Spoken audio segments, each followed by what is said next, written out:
Hi there, I'm your host McAuley Tucker, and you're listening to The McAuley Tucker Show, the podcast where I sit down with some of the most accomplished and fascinating individuals in the entertainment and business industry. From celebrities to industry leaders, our guests offer unique perspectives and inspiring stories that will educate and inform you. Join me as I sit down with my next guest to cover their humble beginnings, challenges they faced, as well as their accomplishments in life. You are bound to learn something new, so sit back and enjoy the interview.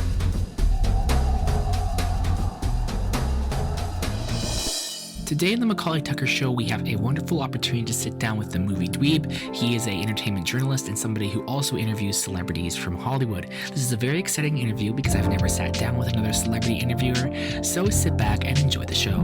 But interviewing people, I want to start with that. I've often referred to what I've done as, celebrity interviewers, celebrities being actors, directors, producers, writers, public figures. But I find that the word celebrity interviewer kind of comes with a lot of different, preconceived ideas. Like, oh, you talk with people like Brad Pitt and Tom Holland. Whereas for me, it's like, you could probably categorize them as maybe some B-list people behind the scenes. How would you describe celebrity interviewer? And do you describe yourself as a celebrity interviewer, or do you describe yourself as just an interviewer in general who just so happens to primarily interview celebrities? I don't think I've ever necessarily described myself as a celebrity interviewer. Like whenever someone asks me how to get into this sort of thing, or they ask me what I do, I always sort of freeze up a little bit because I feel like saying celebrity interviewer makes me sound like, oh, by the way, I'm James Corden, I'm Jimmy Kimmel. Yeah, I'm one of them. And obviously the people I do talk to are celebrities, but at the end of the day, like they're only a celebrity if you think they're huge. If you think, God bless my mum. There's amount of times I've spoken to someone and she has to immediately go straight to Wikipedia and be like, who's he talking to? So, I don't think I necessarily call myself a celebrity interviewer. As I said, I love interviews. I love just talking to people. I love doing what we're doing right now. It's just because what you've done here is you've started me and I won't stop now. This will just be continuous. And you'll go, well, that's our half an hour done. Sorry, Dan. But yeah, no, I think, yeah, as you said, if I've done it. I've spoken to directors, I've spoken to producers who aren't necessarily the movie star Mm-hmm. themselves. So I like to do a bit of everything. If someone's got a story to tell, I sort of want to hear it. Really. Absolutely. And there's something about, with the public figures that are helpful, because I guess we as human beings want to know what's happening in their world. And so there's people like us who are the kind of the gateway for that. You sit down, but everybody has a story. People often, speak of celebrities and sort of like this God type thing. But they are how I describe them is I describe them as individuals who have very unique jobs. Their occupations sometimes is acting, writing, producing. I've spoken with others who've even said, no, I wouldn't even label them as that. But I think to acknowledge the elephant is in the room is they do have a very unique job. And everybody has unique jobs, plumbers, things like that. And so it's Yeah. really cool to see this kind of world that you've stepped into. You've been, from my understanding, correct me if I'm wrong, you've been very interested in this world of Hollywood since you were very young. You not only have kind of explored different avenues like social media managing, but can you tell me about this little art piece here? I don't know if do you see this? Oh wow. Tell me a bit about this. Are you like, this is from like the earlier years. Tell me a bit about this piece. Is this kind of when you started getting into the film world? Wow. So firstly, fair play on the research, because if I do an interview, I'm like, what's the top three things their Wikipedia says? Yep, I'll ask them about that. You have gone deep, so fair play. So this was poor. I couldn't even tell you how old I'd have been here. But I actually first started the Movie Dweeb years and years and years ago. Mm-hmm. And it was just like a blog. I didn't have a job at the time. And I would just write a bit of movie news or something like that. And I would try to draw a sort of image that would accompany the thing I was doing. So I think that at the time was called the hits and shits of Robert Downey Jr. So I would go through the three favorite films of his that I loved and the three worst films that he's done that I absolutely hated. And that was a sort of image I tried to use. And I'm amazed. I think I remember what I would do is I think I'd like print a picture off and then trace it on my iPad. So you might go, wow, that guy is a talented artist. I'm not. It's all smoke and mirrors. It's all lies. I just traced very, very well. But yeah, no, that was something I did way before I ever did my first interview or like first video. Because when I first started, I just wanted to be a film journalist. I wanted to write in. There was a lot of magazines here in England, like Empire Magazine or Total Film, that I would read every single month, and I wanted to be one of them. And I thought, if I start with my own blog, if I write about film news, do features, reviews, that would be my way in. And that was one of the images from it. I'm genuinely excited to see what else you've got now. You might have like, so when you were first born, I remember this was your first word. Like, wow, I'm excited to see your level of research. I appreciate that. And it's interesting there because you mentioned writing. You mentioned how you, I guess, inspired to write. And I believe from my understanding, you did write quite a bit. You I worked as a freelance journalist for a while, which is funny because I just last year had the opportunity to have several articles published, not in the entertainment world. But I had never considered myself to be a writer. And I do understand that that's a really good foundation. And you also did social media managing, which is funny enough, what I'm actually doing right now, what my kind of job right now is doing that. And so it's cool to see your background is very similar and kind of how it's led to where you're at now. You mentioned the word hate, and there's something really interesting about you. Is it true that you really do not like horror films? In fact, I think you've only seen one, maybe two, but you do not like horror films. Is that true? Like that is probably the truest fact about me. I'm such a wimp when it comes to those, and it's hard as well because sometimes I'll get an actor come through that's promoting a horror film, and I have to go against everything I believe in and be like, oh god, I want to interview this guy so badly, but also I don't want to have to change my underwear 4 times over watching their horror film. But yeah, I mean, my wife, she absolutely loves horror films as well. I mean, what's the day today? So it's the 30th. So tomorrow is the start of October, which is spooky season. And my wife is going to be every night. Can we watch a Ring? Can we watch a Grudge? Can we watch a? And every time I have to come up with a different excuse, like, oh, you know what? Maybe tomorrow because tonight I've got to like dry my hair. Tonight I've got to like, oh, put the washing out, so we can't do it tonight. But yeah, I mean, I am such a wimp. Years ago, one of my friends rented a film called Gothica. I don't know if you've ever seen it. It's got Halle Berry in it, and she's possessed by a ghost. That's all I can tell you because I didn't watch much more than that. And I was round her house at the time, and then I remember full on sprinting home. She only lived about 20 minutes from my house, but sprinting home thinking the ghost from Gothica was going to get me. And that lives rent free in my head now. I just know if I watch a horror film, whoever the antagonist in that is, they're going to come for me. So I don't want to risk it. I don't want to risk it with horror films. I know you'll probably never ever want to watch Sharknado because correct me if I'm wrong, you absolutely hate sharks, from my understanding. And that's a combination sharks. And I mean, it's classified kind of not a horror per se, but goodness. Yeah, I've avoided that at all costs. I remember when we went to Universal, I think I was like 10 for the first time, and Dad took me in Florida, and they had the Jaws ride there. And ever since, I have struggled. I can't go on Google Images and search pictures of sharks. I can't. Even Bruce in Finding Nemo. That's given me the hibbity jibbities. That's fair. We have our fears, we have our likes, we have our dislikes, and when you're doing something like this, you are with film. There's so many types of varieties of film. You have to speak with people from different types of film, and you kind of have to step and immerse yourself in that world. One thing that I find very fascinating with people like yourself is our upbringings really help us and help us, with our careers and so on. You've talked about how your mother's a very, very big fan of your work, and she often shares it.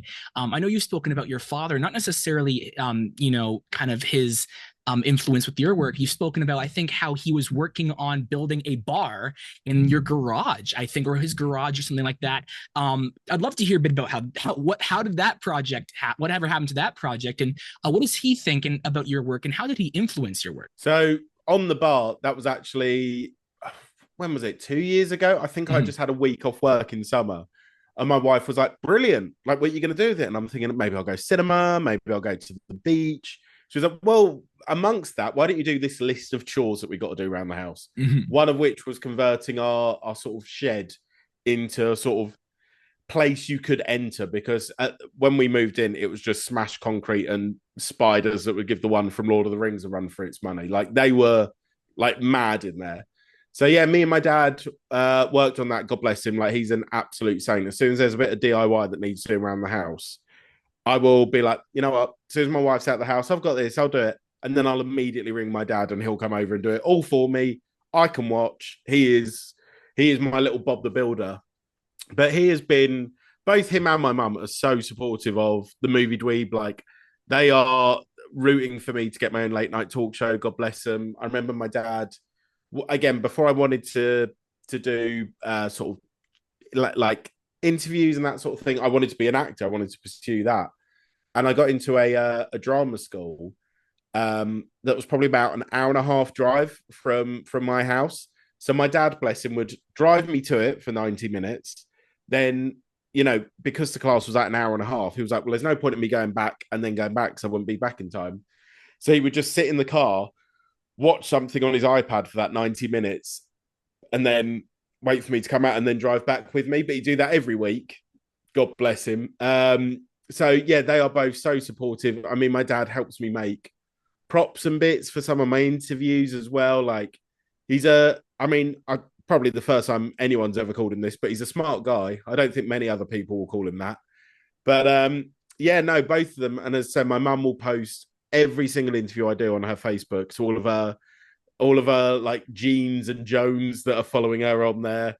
Again, there'll be so many people I'll interview. She's got no idea, but she'll go straight to Wikipedia, copy and paste her entire filmography and be like, this person has starred in this. You may recognize them from this. She really tries to do the upsell of my interviews. She may as well be my publicist at this point. And I hear from one of your discussions, one of her favorite films is 101 Dalmatians, and you've actually interviewed, I think, have you interviewed any individuals from the maybe the original, perhaps the reboot, because they made several of those. Yeah, I mean, my mum is a big Disney fan in itself. So anytime I interview someone from Disney, she's all over that. I mean, I interviewed Ming-Na Wen, who voiced Mulan. But even like the newer stuff, I mean, like I interviewed Owen Wilson, who's obviously Lightning McQueen. As soon as I interview someone from a Disney film, that's it. She's sold. She is gone. But yeah, no. So I mean, actually, Glenn Close would be. That would be a dream interview for me. Like one of the greatest actors, full stop. So to get actual Cruella de Vil herself would be chef's kiss. And if Emma Stone, if you're watching this right now as well, the new Cruella, call me, please. You know what? You also, McAuley, you also talk to Emma Stone. We'll make it work. We'll do a sort of trio interview. Done. And Disney produces some amazing films, so I can understand why she really, really enjoys those. With your interviews, how do you mentally prepare for those? When I started out when I was 15, it was very like nerve-wracking. I'd like have my questions written on my phone. I would like sit in the corner of my room.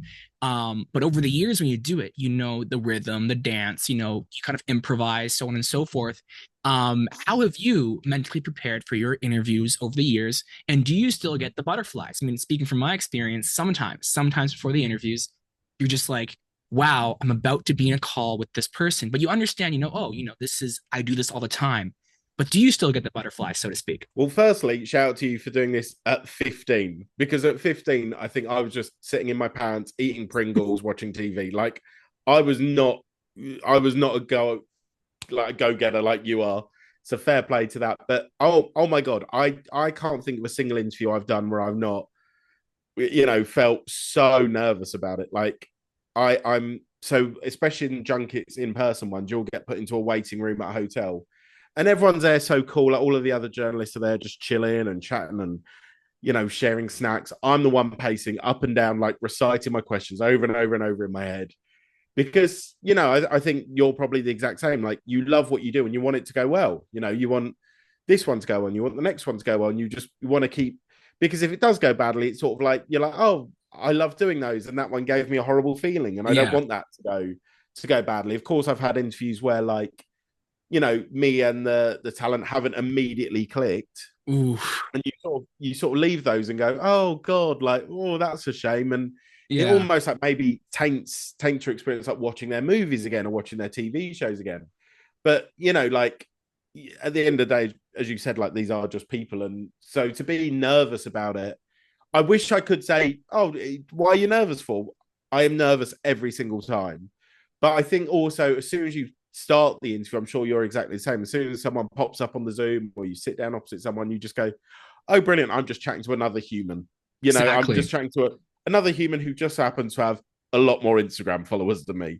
It's exactly the same, really, isn't it? So I think as soon as you go and you get that buzz of adrenaline and you get that first laugh or you get that first, great question, that sort of thing, you're good, you're golden. And yeah, it's just from there, it's just the funnest experience ever. And you've been praised a lot in your interviews. The guests have always been very happy, and I've enjoyed watching yours because you make the interviews fun. What's weird is, I mean, I don't religiously go out and watch celebrity interviews a lot. I mean, maybe I should, but when I do, I really find that yours, what you've done, something about it is just, people are engaged and happy, and that's what I really want to see more of. Is I want to see more press junket interviews where you flip the script. I unfortunately have never had the opportunity to do a press junket interview.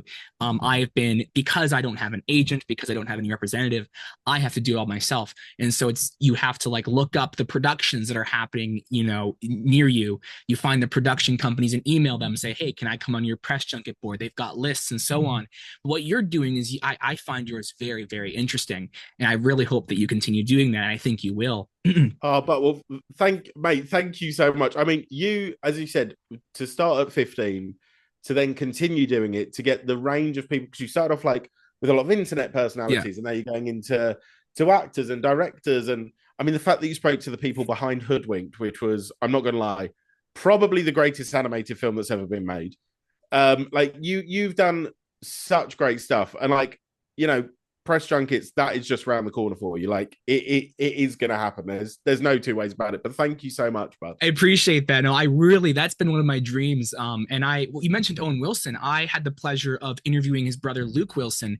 There was a movie shooting in London, Ontario, which is near me. And we were background people and we all lined up to take pictures with Luke, but he wasn't showing up. And I actually found him like across the baseball stadium. And I literally just walked over, took a picture, and I'm like, Luke, can I interview you? Just very quickly. It was so pressuring, but it was the craziest thing. He like was like, oh, um, what I was asked, what's your advice for the young people? Like that was just a stupid, it's not a stupid question. It's like, one of those questions everyone asks. But then he asked, oh, what advice would you have for me as a 50-year-old actor? It was like a full-on flip the script moment. Have you, like with your interviews, and even from my experience, it's hard to find a favorite. For you, what are maybe one or two of your favorite interviews you've ever conducted and why? Well, firstly, I'm going to try and beat this kid now. I want to be your favorite interview, just to let you know. I'm going to pull out all the stops.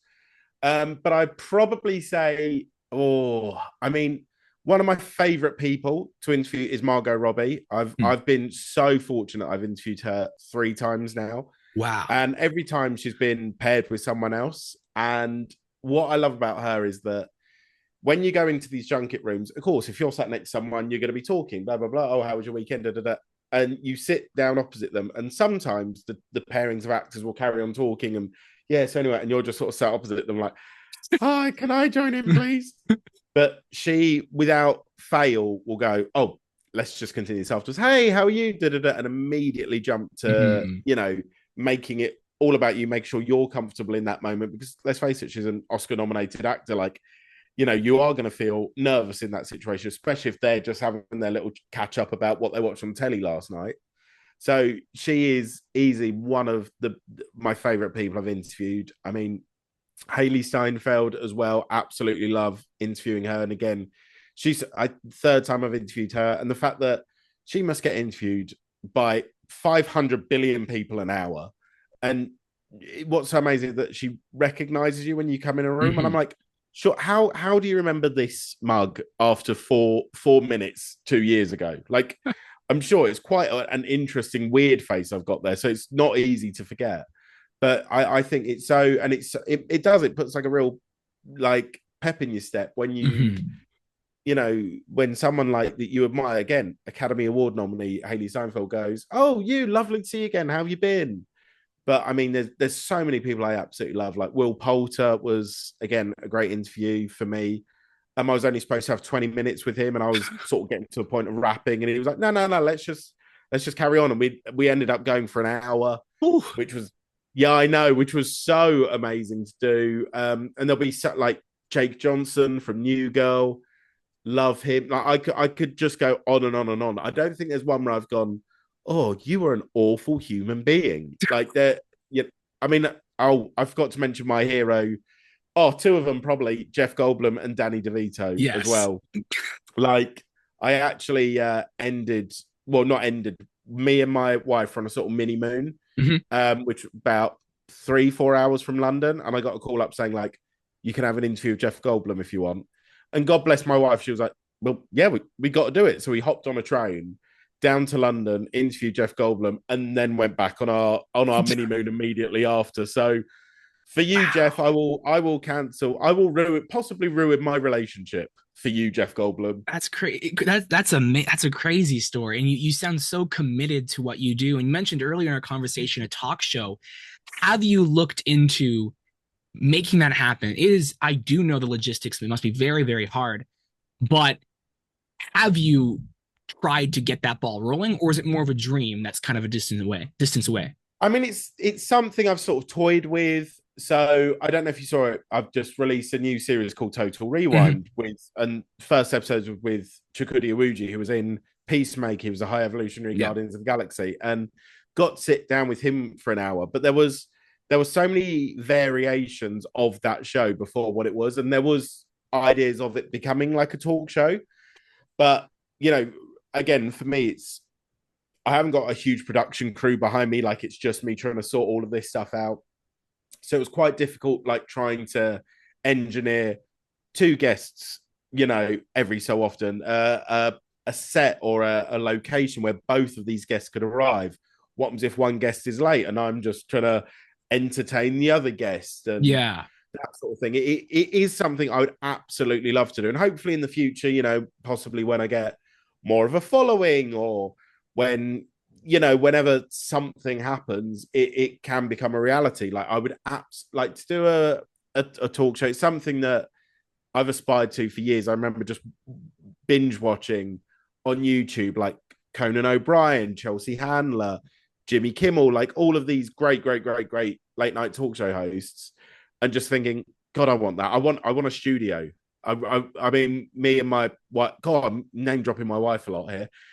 Um, but yeah, we went to New York and we got to go around the NBC studios and we got to like there's at the end they do a bit where it's like a fake Jimmy Fallon show Yeah. and they're like, okay, so everyone here is going to be a lighting director or a sound operator or that sort of thing. And they're like, firstly, we need a host. And my wife was immediately like, get in, you're doing it, you want this. Because I was like, oh, I don't like you're in a room and there's like Yeah. 6-year-old kids that probably want to do this. And I was like, oh God, can I take her away? Yep, okay, fine, I'm going in. But yeah, that was just like a little buzz. I was like, oh my God, I'm in the same building where, you know, Kelly Clarkson and Jimmy Fallon and Seth Meyers do their show, and I'm doing a show, even if it was just to send to me on my email. But I will still play that back on my deathbed as my first ever late night talk show that I did. You need to get a late night talk show ASAP because I think you've got the energy and I think you could definitely do it. One of my major inspirations, like for talk show, is surprisingly Graham Norton. What I like about what he does is from my understanding, has his guests sit on a couch for that one night and they just have them talk. And I like that. And I've often toyed with the idea, I'm probably going to even do this for an interview. So I want to get two actors that don't know each other, maybe have not or haven't worked with each other, and just do an interview. It's going to be very, very hard. I really want to do that. Just I think that'd be so, so cool. And I think there's so many cool things that you could do with your work. Now you mentioned your show there, and I'm really excited to see that. Kind of wrapping up, but what's happening for the future? Like any fun projects besides this one? Like what can we expect from your world? Well, firstly, I'm going to be doing a lot of binge watching of your show now that you're going to do that. The two actors together. So no pressure, but I'm going to watch every single one as soon as it goes live. But yeah, I mean, in the meantime, I'm just going to try and keep doing what I do with the junkets. I just want to do more and more of those, more carpets, that sort of thing. And yeah, I just really want to try and put all of my focus into this Total Rewind now. Like it's got like, not to toot my own horn here, but like Mm. it's got like quite a good response, and I'm so overwhelmed by it. Like, it's so funny. My mum would just message me and be like, "It's on 6,000 views. It's on 6,500 views." Like like it's so exciting seeing that number do well, especially as it's a pilot. Like I didn't know how well it was going to do, so I'm now reaching out to a few people here, like some video game actors, some TV actors, that sort of thing. That I would just love to try and make more of a thing of this, and then hopefully, if that does well enough, maybe it can get to a point where Total Rewind, like you said, I can get two actors that maybe don't necessarily know each other, or maybe two actors that are in the same project and that sort of thing, and doing that format with them. And then hopefully this time next year, I'm winning 17 Emmys for my late night talk show. That's not too much to ask, is it?